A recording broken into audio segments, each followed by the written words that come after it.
Sabrina. Hi, my dear.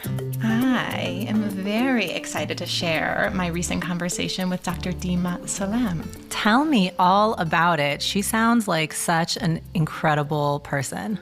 She is in such like a normal, approachable way. Like what she's doing is so radical and fascinating, and yet she is so humble and normal and just like a middle-aged mom, and it's great, and she's lovely.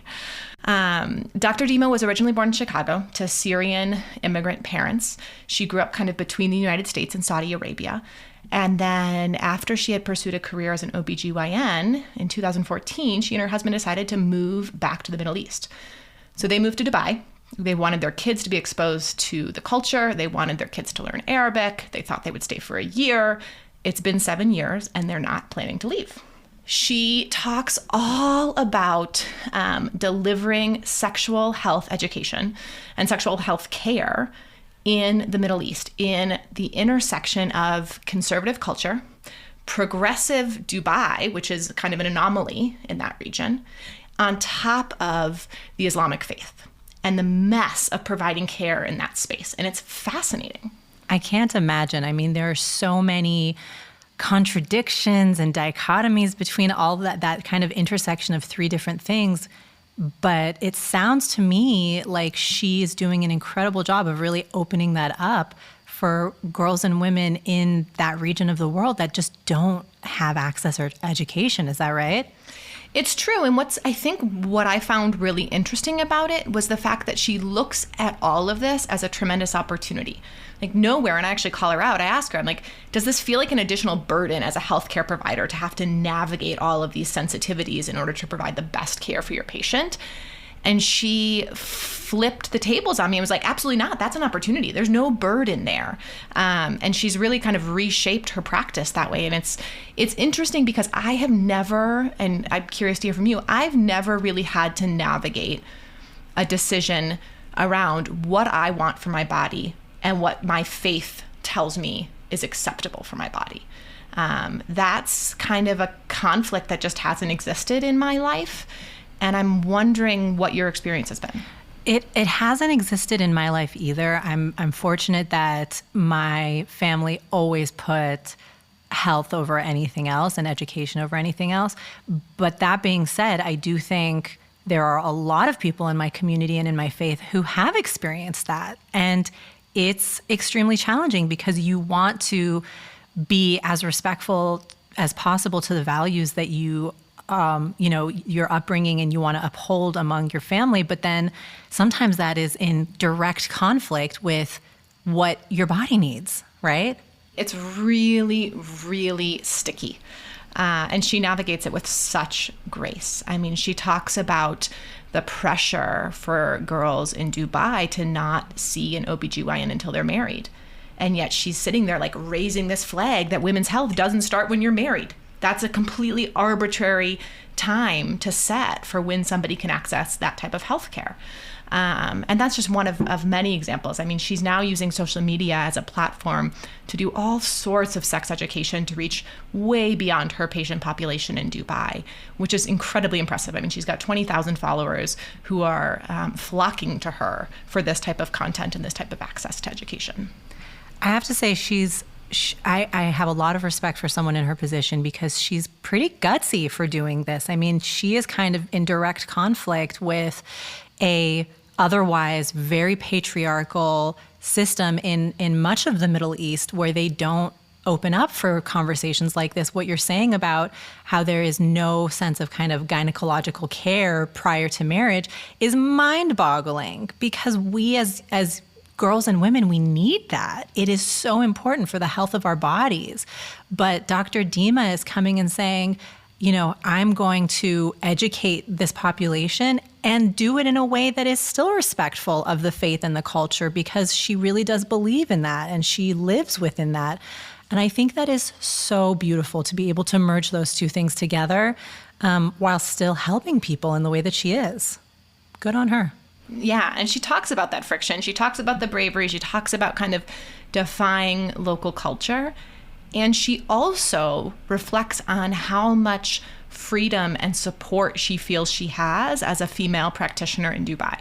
I mean, she acknowledges how much more modern and progressive that city is relative to many cities and countries across the Middle East.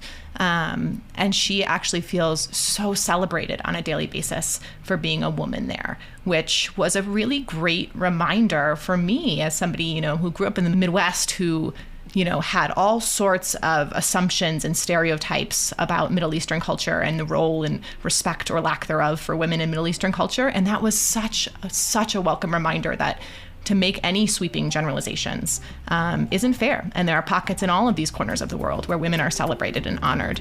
And she's leveraging that respect to reach as far as she can across that region. Take a listen.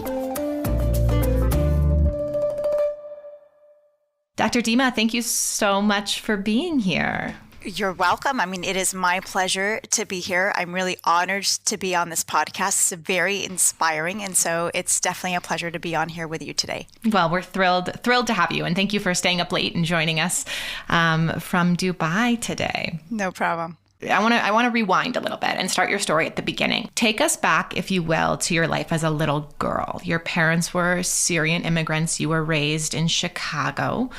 What was your relationship like with your parents, specifically with your mother? As a child growing up, I think my mother raised us at home with a very religious upbringing, with us being in the United States, being born in Chicago. Obviously, I think as any immigrant parent, you're kind of trying to assimilate into the culture, but at the same time holding on to your roots. And I think one of the things that my mom did, I think, very well, is that she made sure that she kept the really important values, mostly the religious ones, and then didn't really enforce a lot of the cultural, maybe habits that maybe Syrian families, withhold very tightly to. So she kept the important ones at home, and she tried to make sure that we learned the language, the religion, but then at the same time we went to public school and we had a lot of American friends. And when I was about 6 years old or so, we actually relocated or moved from Chicago, went to Saudi Arabia, and so for about 10 years of my childhood, I did grow up in Saudi Arabia. And it was a very challenging experience, I think, for me as a child to try to identify myself as where am I really from, what my identity is in terms of my cultural roots. Am I Syrian? Am I American? But now I live in Saudi Arabia. So I think as a child it was challenging, but I think, going back to the way that my mom raised us is that she tried to emphasize that our identity is not necessarily linked to a geographic location or a cultural background, but more to who you are as a person and what values you have. And I think that's what kind of created my identity. And so I owe it to my mom, and I think my mom did a good job in doing that, raising us. Talk about that identity and those values. I mean, I think it's interesting to hear you say she did a really good job of navigating which to hold on to and to hold tight to, and which ones to kind of let go a little bit, and give you guys the freedom to assimilate into these different cultures that you were raised in. So which ones, when you think back on kind of those core values that you were raised with, the ones that, transitioned with you from Chicago to Saudi Arabia, the ones that you identified with as a Syrian girl, what were those? Mm-hmm. Well, I have to say that I didn't quite identify myself, again, as a Syrian girl. I've never lived in Syria, and up until then, I actually had never stepped foot into Syria. So the only Syrian concept that I had was that my parents were originally Syrian. The dialect of the Arabic we spoke in was Syrian. A lot of the foods that my mom would cook was Syrian, but that was pretty much it. So going back to the identity, she really tried to enforce more of the religious values, so more affiliated with being Muslim, the Islamic values, what it means to be Muslim, what the identity of a Muslim is, and those are really the values that I grew up with. And then being in Saudi Arabia, I think, it was easier to acclimate to the Saudi culture because a lot of the culture over there is deeply rooted in the religion. So it wasn't difficult to do that. And so when we moved back to the States, when I was 16, I carried a lot of that identity with me, more so as an American Muslim rather than an American Syrian, I guess I would say. And so